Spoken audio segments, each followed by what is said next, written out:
If you have not watched tonight's episode of Inimba yet, close this video right now, go watch it, and come straight back, because what just happened on our screens is exactly the kind of episode that makes you scream at your TV, call your cousin, and refuse to sleep until you have talked it through with somebody.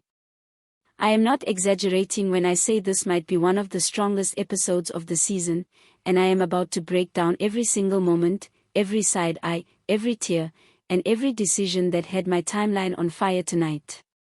Let's start where the episode started, because the opening scenes set the tone for everything that followed. The Enyukana household is buzzing with a kind of joy we have not seen in weeks. After everything this family has been through, from Zethu's health scare to Yanga's matric dance nightmare to Lwandle coming home from prison a changed man, tonight gave us something rare on this show, a moment of pure, uncomplicated happiness.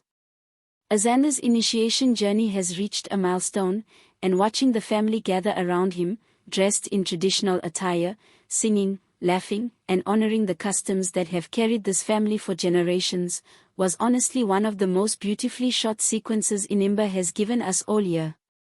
You could feel how much this moment meant, not just for Azander stepping into manhood, but for a family that has spent so long fractured finally standing together for something good. I have to talk about the wardrobe and the cultural detail here because the production team clearly put in the work. From the beadwork to the way the elders carried themselves during the ceremony, everything felt intentional and respectful.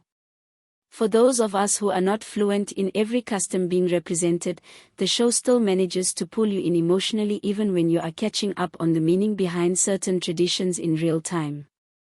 That is a testament to how well the actors sell the emotional stakes, regardless of whether every viewer understands every single custom being referenced. But of course, this is Inimba, and joy on this show never gets to exist without a shadow creeping in right behind it. While the Ngukanas were celebrating, tension was quietly building elsewhere, and by the middle of the episode it became clear that not everyone in this family is on the same page about what happens next. There were glances exchanged that told a whole story on their own, the kind of silent communication between characters that this cast does so well. When the family patriarch stepped forward to speak, you could feel the room shift. Pride was there, yes, but so was something heavier, an unspoken worry about what this new chapter means for the family's standing, especially with everything else swirling around them this month. Now let's talk about Lwandle, because his arc this episode broke my heart a little. Since his return from prison, we have watched him carry so much anger, so much resentment toward the people he feels abandoned him when he needed them most. Tonight, though, we finally saw a crack in that armor. There is a scene where he is standing off to the side during the family gathering, clearly wrestling with whether he even deserves to be part of the celebration after everything that has happened between him and his parents. When one of his family members finally crosses the room to pull him back into the fold, physically and emotionally, I do not think there was a dry eye watching. This is the Lwandle we have been waiting to see again, not the bitter, defensive version we got right after his release, but someone who is starting to let his guard down enough to admit that he is hurting and that he wants his family back. That said, I want to be honest with you all, because this channel has always been about giving you the real, unfiltered reaction. I do not think Lwandle's healing is going to be simple or fast, and tonight's episode hinted at that too. There is still so much unresolved between him and his parents, especially around what really happened the night everything fell apart. The show is clearly setting up a slower burn here rather than a quick reconciliation, and honestly, I respect that. Soapies sometimes rush forgiveness in a way that feels cheap, and Inimba seems determined to make Lwandle earn his way back into this family's trust, which makes for much richer storytelling even if it means we have to sit with the discomfort a while longer.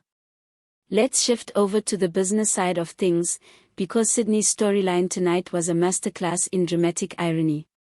Here is a man who has spent months building toward what should have been his crowning achievement, a moment where all his hard work finally pays off in front of the people whose respect he has been chasing.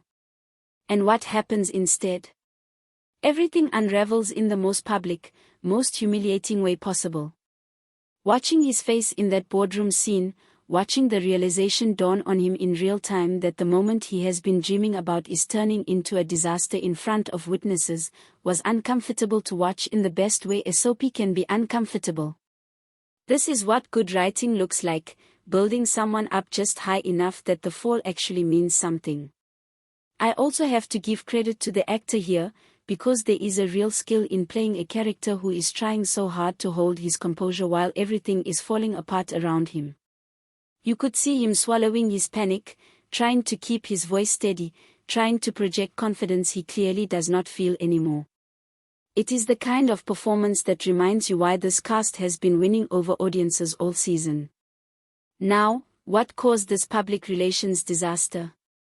Without spoiling every single detail for those of you who have not caught up yet, I will say this: someone in this family's orbit has been working quietly behind the scenes, and tonight we got our first real glimpse that there is a hidden hand influencing events at the family business in ways nobody has fully clocked yet. This is exactly the kind of slow burn mystery that keeps me coming back to this show every single night. Inimba has never been a series that hands you answers easily, and tonight's episode plants a seed that I think is going to bloom into a much bigger storyline over the coming weeks. If you have been paying close attention to who has access to certain information, who benefits from certain decisions going wrong, you might already have a theory. I certainly do, and I will be watching very closely to see if I am right. Then there is the unexpected arrival that shifted the entire mood of the family gathering. I will not lie, when this character walked through that door, my jaw actually dropped. The timing could not have been worse, or better, depending on how you look at it, because it forced two storylines that had been running on separate tracks to suddenly collide in the same room. Watching the family try to maintain their composure, to keep the celebration going while clearly processing a wave of complicated emotions underneath the surface, was such a strong choice by the writers.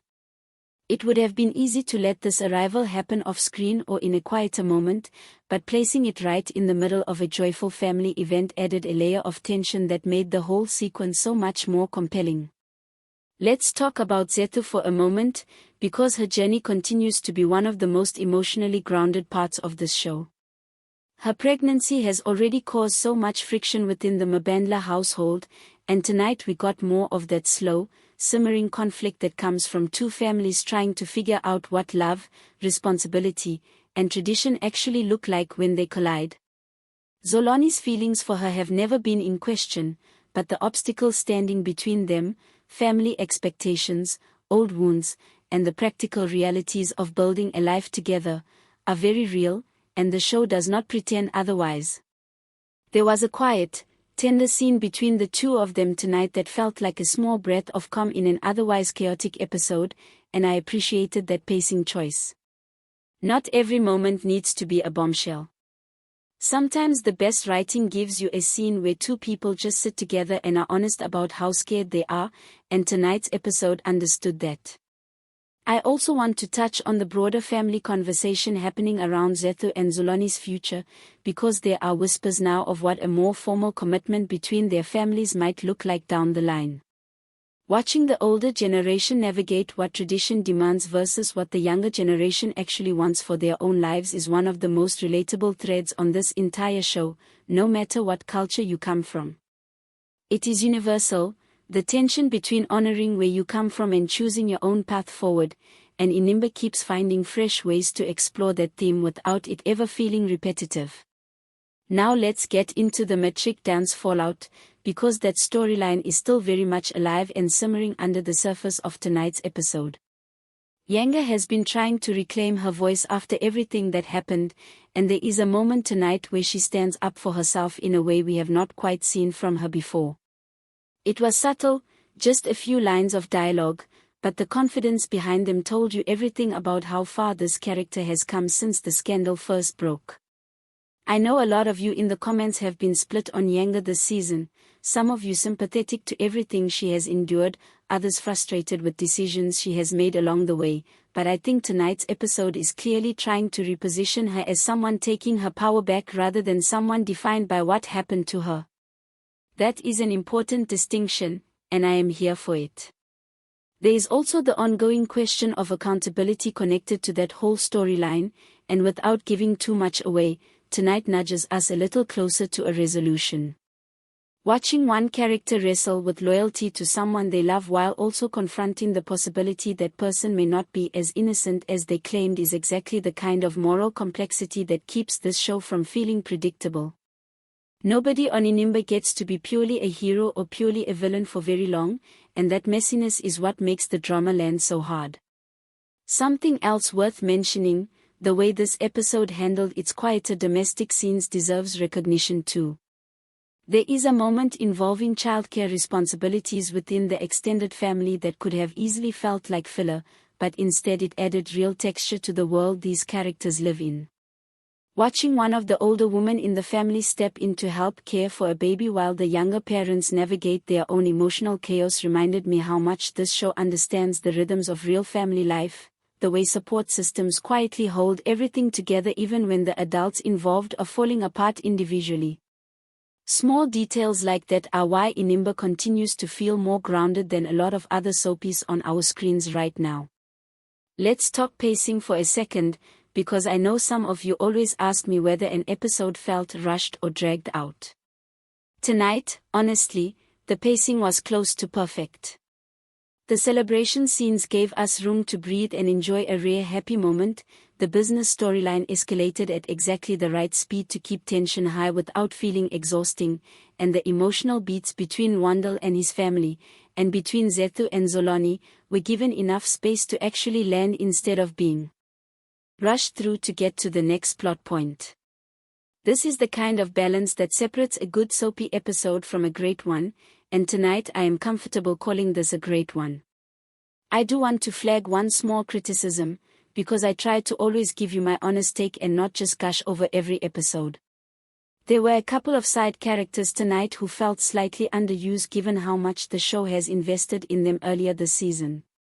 I would have loved a few more minutes with some of the peripheral family members reacting to the initiation ceremony, just to get a fuller sense of where everyone stands emotionally heading into the next stretch of episodes. It is a minor gripe in an otherwise excellent episode, but it is worth mentioning because I know some of you have been invested in those characters too. Looking ahead, I think we are heading into an incredibly intense stretch of episodes. Between the mystery brewing around Sydney's business troubles, the unresolved tension between Wandel and his parents, the next steps for Zethu and Zolani's relationship, and whatever fallout comes from that unexpected arrival tonight, there is so much set up here that I genuinely do not know which storyline is going to explode first. That uncertainty is exactly why I keep coming back to this show every single night, and honestly, why so many of you keep showing up in these comments to talk it through with me. Before I wrap up, I want to hear from you. What did you think of tonight's episode? Were you as emotional as I was during that Wandel moment? Do you have theories about who is really behind the trouble brewing at the family business? And how do you feel about where things are heading for Zethu and Zolani? Drop your thoughts in the comments below, because honestly, reading your reactions after every episode is one of my favorite parts of doing this. If you enjoyed this breakdown, make sure you hit that like button, subscribe if you have not already, and turn on notifications so you never miss one of these reviews, because with how this season is escalating, you do not want to be catching up late. Let me also take a minute to talk about the technical side of tonight's episode, because I do not think enough people give credit to the crew working behind the camera on this show. The lighting during the initiation ceremony scenes was doing so much emotional heavy lifting, warm golden tones during the celebration that slowly shifted into cooler, harsher lighting once the tension started creeping in during the business storyline. That kind of visual storytelling is easy to miss if you are not paying close attention, but it is exactly the sort of craftsmanship that elevates Inimba above a lot of its competition in this genre. The camera work during the confrontation scenes also deserves a mention, tight close-ups that never let you look away from a character